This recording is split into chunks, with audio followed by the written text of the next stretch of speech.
The following presentation is a Barrett Sports Media production. Recognizing the unsung heroes of sports media. I'm stuck in this pit, working for less than slave wages, working on my day off. This is the Producers Podcast with Brady Farkas. I'm the executive producer. Oh, you're the executive producer. And it starts now.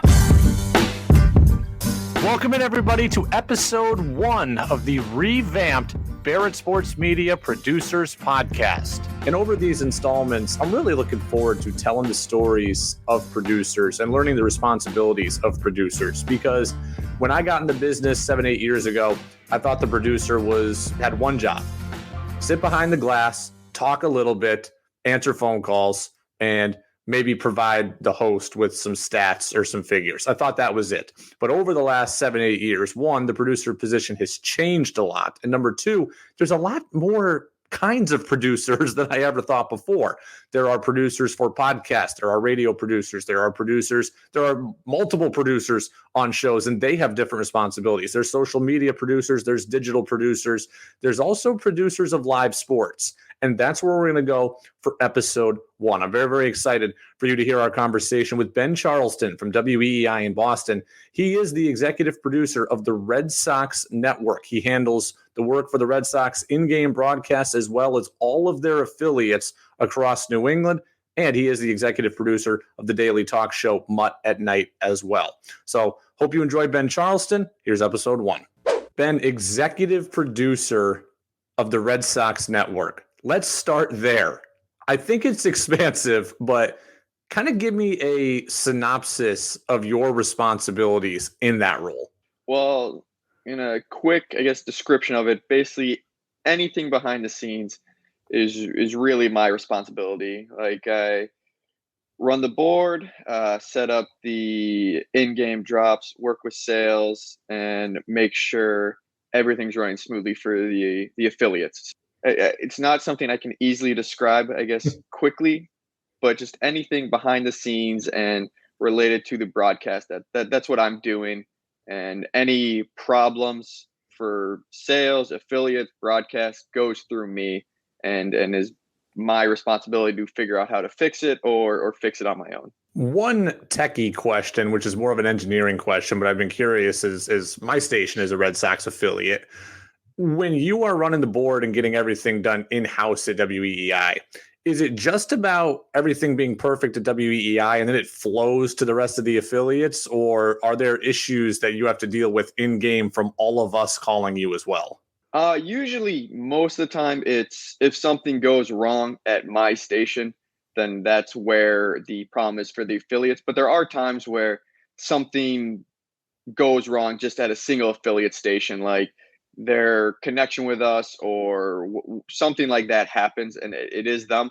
But more often than not, it is a WEEI situation. So I do make sure everything is perfect for us, because that makes it much easier for at least almost 98% of the affiliates. There is that one time here and there where it is a single affiliate's problem, but more often than not, if there is a problem for an affiliate, it's something through EEI. Let's kind of take the Red Sox game production bit by bit. Before we ever hit the air, the Red Sox pregame show goes on an hour before first pitch. Before we ever hit the air, how much conversation, if any, do you have with the talent about what's coming up during the game? How much do you communicate with the studio host, who's either Mutt or Brian Barrett? How much do you communicate with play-by-play and color guys? Play-by-play guys, not as much. Like if there's Bloom or Chris Sale, someone like that speaks and it's like a big press conference, I'll cut up sound and have that ready for them to go on. I'll kind of talk to them before first pitch, being like, hey, these are the sound bites we have. Like if we want to play them throughout the game, we're good to go. And obviously if there are new drops and stuff like that, I'll let the play-by-play guys know. But there isn't a ton of stuff with the play-by-play guys, like on a night-to-night basis. More often than not, they have their stuff kind of good to go, and like I'll check in and see if they want anything specific, but that, unless there's like I said, like a big news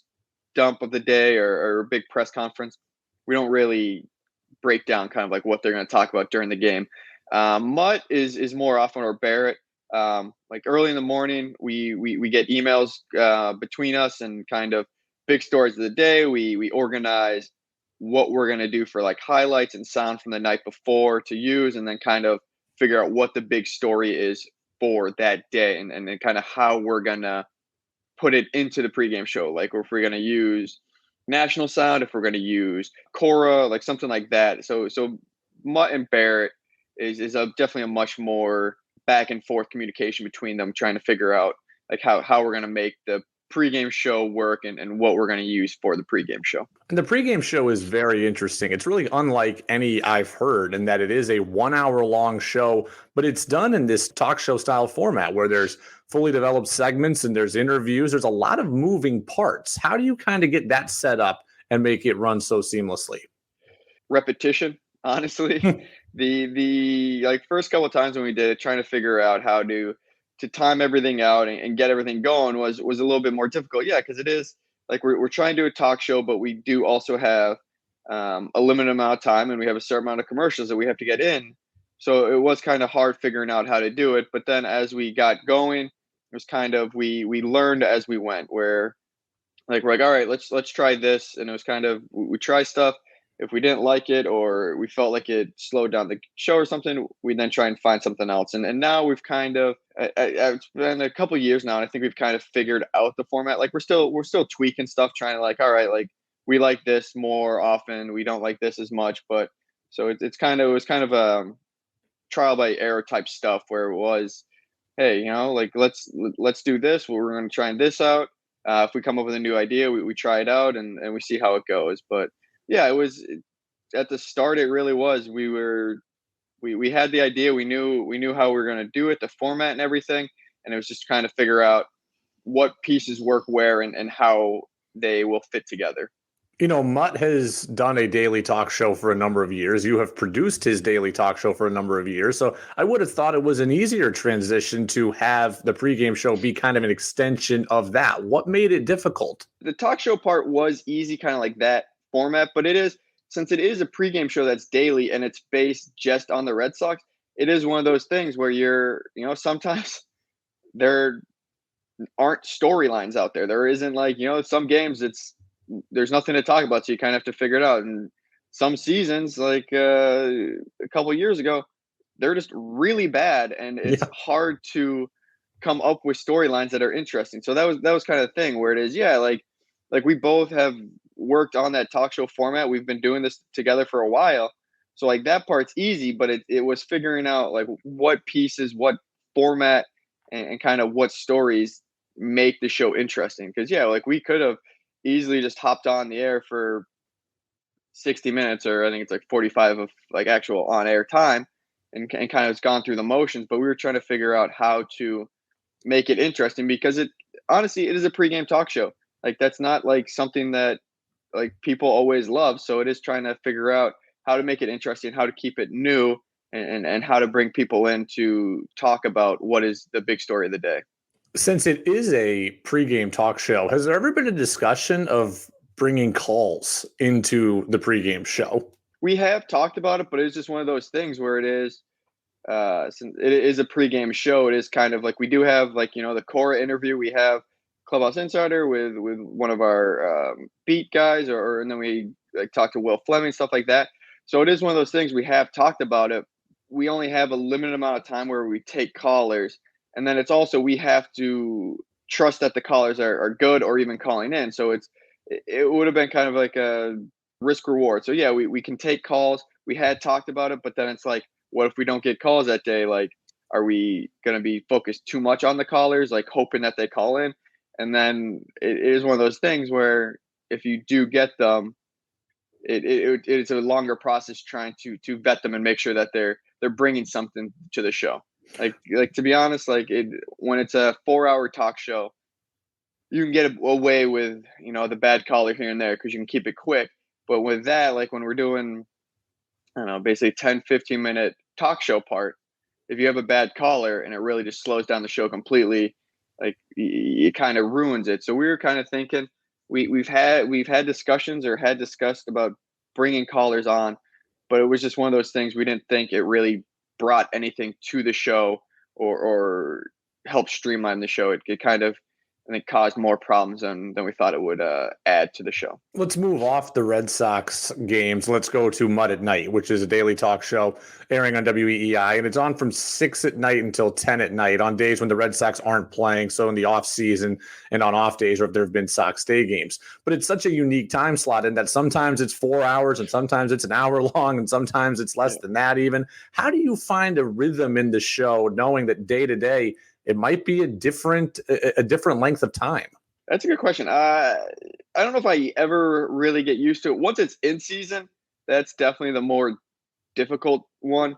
Like off season, it's easy to get in the rhythm because like you said, it's like off season we basically have a 4-hour show every night. There is the football game here and there, but more often than not, we do have 4 hours. So off season, it's fine. But yeah, during the week, it is interesting because it is one of those things where we're planning out our whole week, a week or two ahead. Like if we know we have a day game coming up, we'll reach out to guests and try and get that and try and figure stuff out. So in season, I don't feel like there's ever really a rhythm for the night show because it is so random when we do get games. So it is kind of one of those things where we're so used to going, 10-minute Mud at Night into the pregame show, and then we got the Red Sox game. So when we do have a 4-hour show, I think we do kind of have to take a step back quickly and kind of figure out remember what we have to do and kind of plan out the show a little bit more during the Red Sox season because it is so rarely that we have a full 4-hour show. How much are you involved in the content planning of Mud at Night? Do you take a big stake in what's being put on the air? Is it a couple of emails? Does Mutt do the entire thing? What's kind of your relationship with the show in terms of content planning?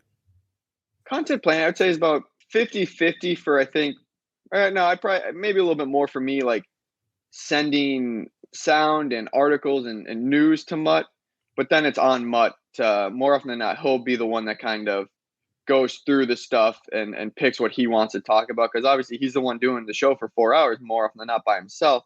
So he wants to find what is he thinks he can get reaction from and get callers from. So yeah, I'll go through everything and I'll find stories that I think are good stories or good topics to talk about and I'll obviously put the sound sheet together for him and give it to him. But in the end, it is Mutt who's doing the show for 4 hours that he needs to make sure whatever he's talking about is something that interests him and something he feels he can get a reaction from. So the planning is, I think, about 50-50, but the actual topics and on air stuff comes down to Mutt.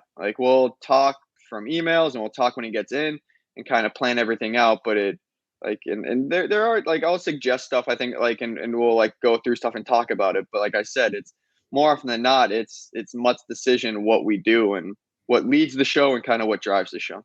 How do you handle breaking news that happens within the show? Is it, you've got Twitter up all the time and you're seeing it and you're feeding it to him, or he's got a computer in front of him where he's scrolling as he talks? It's both. So we both have Twitter open. We both are scrolling. Obviously when he's in show, talking, I'm on Twitter scrolling, looking for stuff. And then we also have other producers, the afternoon show producers are there for a little bit while our show's going on. So if something does break, they'll kind of run in and tell me. But yeah, we're usually going through Twitter. During breaks, we'll scroll through Twitter while we're in show. I'll have Twitter up and going through. And no, we've had breaking news every once in a while, and it's kind of, we'll announce it and then I'll start searching for sound and rolling on stuff. And then as we get the sound, we put it in the show and try and make it as seamless as possible. And when it breaks, we switch gears and go from whatever we're talking about and try and find as much sound and get as much reaction from the new breaking news as we can. Ben, I'll get you out of here on this. What advice would you give to young producers? Advice for young producers is it's not going to be a quick leap to where you want to go, but if you work hard, show that you're willing to put in the time, find good stories and work with your on-air talent, you're going to get there. So just make sure you grind. You're going to have to grind. It isn't a industry that is jobs are handed to you. You have to take some lumps, grind it out and to get where you're getting there. But take advantage of talking to other producers, take advantage of talking to hosts, and get as much experience running shows as you can to really show how willing you are to do this job and then prove to these people that you are qualified for this. A great conversation there with Ben Charleston of WEEI in Boston. Just from firsthand knowledge, because I've worked with Ben before as my radio station as a Red Sox affiliate, he does a great job. His responsibilities are expansive. He's also somebody who he's got the highlights from the game sent out to all the affiliates within 10 minutes of the final pitch being thrown. He's very, very on top of it. Appreciated all he had to say about advice to young producers as well. I thought that was really poignant, and he's right. It's a business where you have to grind. It's a position where you don't always get the glory, especially as quickly as you might want it. But Ben has proven that if you keep putting in that time and keep putting in that work, great things can happen to you and great opportunities can come to you. So that was episode 1 with Ben Charleston. I look forward to what we have coming in episode 2, and I appreciate you tuning in to the Producers Podcast from Barrett Sports Media. You don't want to believe it, but baby, the show is over. Thank you for listening to the Producers Podcast.